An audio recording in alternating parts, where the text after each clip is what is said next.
Welcome to the Becoming Your Best Version podcast. I'm your host, Maria Leonard Olson. I am a civil litigation attorney in Washington, D.C.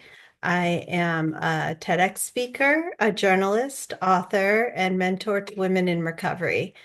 My TEDx talk is called Turning Life's Challenges into a Force for Good, and I very much appreciate likes on that TED Talk and also reviews of my book and reviews of this podcast. You can find links to all on my website, marialeonardolson.com. I started this podcast 5 seasons ago because my work in the realm of women in midlife has brought me in contact with amazing women who have inspired me and I think will inspire you. One of those women is Risa August. She's an award-winning author, speaker, Gestalt practitioner, and patient advocate. She's been living with a pituitary tumor and a rare disease for over a decade. Risa shares her insights and perspectives on stage, offering words of inspiration to audiences. Additionally, Risa works one-on-one with clients, guiding them through the many roadblocks of life and toward living more fully inspired. Risa's book, called The Road Unpaved, Border to Border with a Brain Tumor and a Bike, describes her soul healing journey riding her bike from Canada to Mexico. She currently is working on the screenplay adaptation of the book.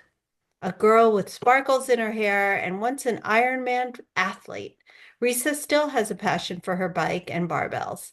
With her genuine curiosity and love for trying new and old things, you may find Risa taking Bollywood or hip hop dance lessons, trying a silk aerialist or boxing class, going indoor skydiving, and guiding inspirational workshops in creativity. Through her personal transformation, Risa has learned and practiced removing limiting beliefs, shifting her perspective, and embracing an expansive life, a life unleashed. You can learn more at risaaugust.com and follow her on all the socials. All the links are in the show notes. Welcome, Risa. Hi, Maria. I am so grateful to be here. Thank you for having me. Well, grateful to be alive, I would say. My gosh, how did you learn that you had the tumor and the disease? Gosh, it was a quite a journey actually. I About 7 years before diagnosis, I started noticing changes in my body. And because I was an Ironman athlete and very much into active lifestyle, I was really in tune with my body and I was really healthy. And so these changes weren't making sense. They weren't adding up. And I kept going back to my doctor and saying, "Hey, I'm something is wrong. Something's off in my body." And my doctor kept dismissing me. So I'd go to another doctor, same thing. Your blood work's fine. You're an athlete. We're not worried. And I think it took four doctors and some severe headaches that were, I don't know, I think I was getting maybe 2 hours of sleep a night because my headaches were so bad. And I finally went to my primary care and said, "Hey, I really want an MRI. Something's wrong." And she kept saying, "No, I don't think you need one."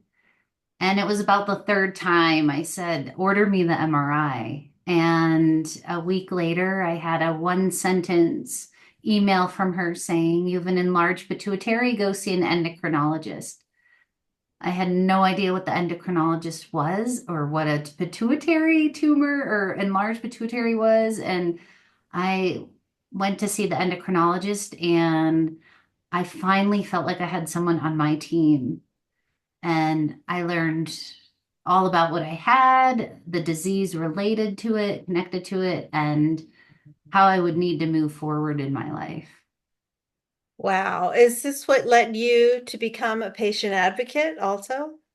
It is absolutely. I started. what I realized is there wasn't a whole lot of information out there for me. I had no idea where to go, who to talk to, what to do, what my treatment options were. And I I started kind of learning that after my treatment. So after brain surgery, after radiation treatment, I was facing medications for the rest of my life. And I I remember thinking, okay, if I don't know what to do, where to go, who to talk to, what treatments are available, there's got to be other people out there feeling the same way, feeling pretty lost. And so I went on to almost by accident becoming a patient advocate. I started off like, okay, I need something to live for. I wanna do something that I can strive for. And so I decided I was going to ride my bike from Canada to Mexico. But then organizations and pharmaceutical companies and doctors caught wind of this and they were like, wait a minute, you're doing what?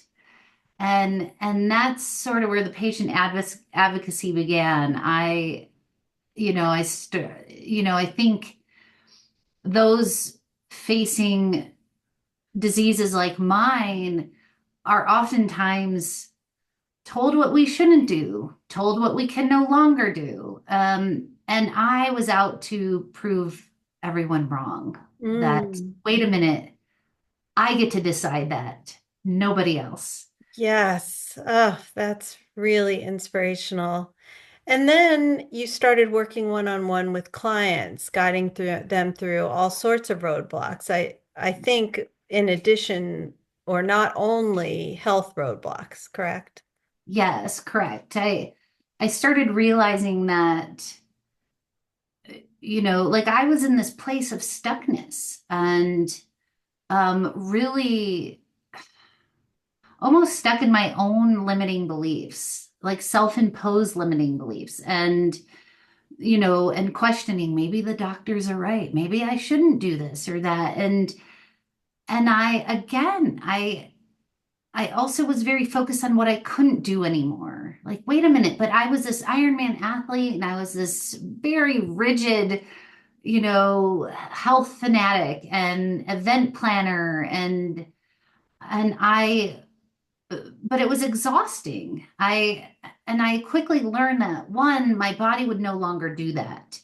And it wasn't just physical. There was a lot of cognitive issues happening, and so I began instead asking myself, well, wait a minute. Well, then what can I do? What's possible? And that's when I started realizing, wait a minute, we have more power than we think. And I run into people every day that have these self-imposed limits. And I feel like it's just a matter of shifting our perspective a little bit and not seeing these roadblocks as something that stops us, but something merely to go around or force us to pivot in a direction that is often way better than the one we were on. Absolutely. So when you did this bike trip from Canada to Mexico, did you have a team with you? Like, how does one even do that? Well, I weighed my options, do it alone, but now I was in this place of not trusting my body, again, both physically and cognitively. Two, I had some very complicated medications that I had to handle. They require refrigeration, reconstitution, and they have to be administered by a professional. So I actually found an outfitter that does what's called semi-supported tours. And essentially, everyone rents a van and we all put our gear in the van. But then it's up to us to get from point A to point B each day. And I said, you know what, that's the one. Like, one, I'll have backup in case something goes wrong. And two, I didn't want to worry about having to haul my gear my bike wasn't set up for that. And so I thought that was going to be the easier option. It wasn't always in my mind the easier decision, but nonetheless, it was life changing. Wow, that is extraordinary. What made you decide to do that particular um, ride, or even to ride at all? What made you decide to do that? Yes, thank you for that question. It was actually a very specific moment. I was laying on my couch again for what felt like years. Uh, but I'm sure it was just not as long as it felt, someone who's so active, but it was a long stretch of time from diagnosis through all my treatments. And I was laying in these tattered gray sweatpants and a faded purple hoodie for yet another day. And I would look out the window and think, okay, maybe I'll go for a walk today. And I couldn't, and I didn't. And I'd get back on the couch. And I remember thinking, this is no way to live. I don't want to live this way. I don't want to be stuck on this couch in these tattered gray sweatpants. And that was the moment I signed up for the race. I pulled out my bucket list and I said, okay, I got to do something. I got to start checking things off this list. I want to live and I want to live big.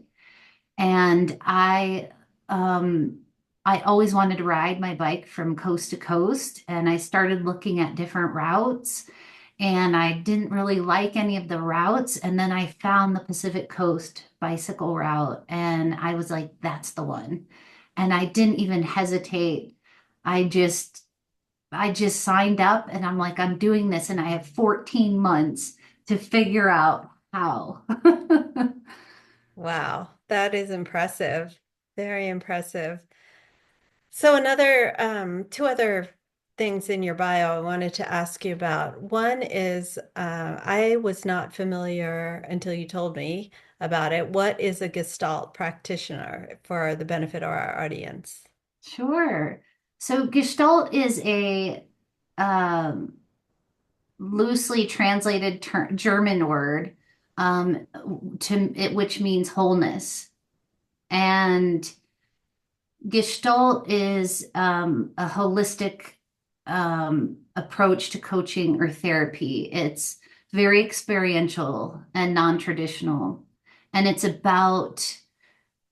it's where the practitioner and the client coactively navigate through what's happening in the moment or in the present moment. And it allows kind of an organic unfolding and trusting that each client, each person has the answers within them. And I'm not there to, give them those answers. I'm there to guide them to finding their answers. Excellent. Wow, that sounds so interesting. Um, I also was tickled by your being a sparkler, someone who adds more dash and inspiration to events and to individuals. Tell us about that. Yes. So I went to a big event. It was like a holiday event, art market, and there was this gal putting these silk sparkles in people's hair, and I was like, I want those. And so I had some put in my hair, and I remember feeling just it sounds maybe dramatic. What's the word I'm looking for? But it elevated me so much. It elevated my mood. Like I just felt so incredibly, I don't know, amazing. I I don't color my hair or do much with it, but all of a sudden I have these in my hair and I'm smiling and other people are smiling and they're like, "Oh my gosh, where'd you get those? I love those." Mhm. And what I was really drawn to was the joy it brought to people and how the smile, like you could just see the smile on people's faces and how much lighter they were. And so I connected with the gal and I was like, I want to do that. And so I became one of her mobile partners. And honestly, I where I do most of my work is at women's conferences. I've definitely done men's hair and men's beards before, but I do a lot of women who are kind of stepping into this um, new phase in life, and it's just kind of this really cool um, kind of expression of self. How do you attach those long strands of sparkle to your hair? Oh gosh, they're attached to one strand of hair. Uh-huh. And I'd like to say it's a fancy knot. It reminds me of a triple crochet knot for those crocheters who are out there. It's similar to that, but it's one simple knot on one strand of hair. Ah, interesting. You Mhm. also use your creative outlet to make voice and story sticks that are handmade and painted and designed by you. Can you tell us about those? Yes, I during my healing journey, when I could physically couldn't do much, again, back in those tattered gray sweatpants, and when I made that decision that day to ride my bike that across down the Pacific coast, I couldn't get right on my bike and start riding, but I had to start doing something. I had to start engaging with life again. And I know art is a really healing, like therapeutic modality. And I don't consider myself an artist, but I was going through my Gestalt training and I was with a group of other soon to be practitioners going through the training, and I wanted to gift them with something. Mhm. And I was thinking like what would be useful or helpful for when they go on to begin their practices. And I've always been drawn to Native cultures and thus the Native American talking stick. And I began what I loved about the Native perspective on crafts they create and stuff, they purposely put flaws in their work. It's believed that, no one or nothing should be more perfect than God. Um, and so what I loved about that is, we all have flaws, so to speak, or, and we're perfectly imperfect. Mhm. And I loved that. I just loved that kind of symbology behind that. And so I began painting these talking sticks for these other practitioners to use in their practice. And they were like, Rissa, you need to be selling these. And I was like, no, no, no, no, I'm not an artist. And they're just a gift. And before I knew it, I was selling them worldwide. Wow, good for you. And They are beautiful and they definitely look Native American crafted. So, why did you want to be on this podcast? What is it that you want listeners to know? oh gosh, I want listeners to know that, um, well, I want them to not limit themselves in life, Mhm. to open up to what's possible. And if you find yourself in a challenging circumstance or facing adversity or feeling stuck, to not focus on what you can't do, but to focus on what you can do. And I even went on to make I took a mantra around the word can, and I took each letter from the word can and started saying capable, able now. What am I capable and able to do now in this moment? And it's easier to reach our outcome or our goal or wherever we're trying to get if we take smaller bites. And so that's what I would love our listeners to know. What Thank you can you so do? much. What's possible? I love that. So I like to ask all my guests the following question. What do you do, Risa, to become your best version? Oh gosh, yes. So again, don't limit yourself and ask yourself those questions. What can I do? What's possible? And really start.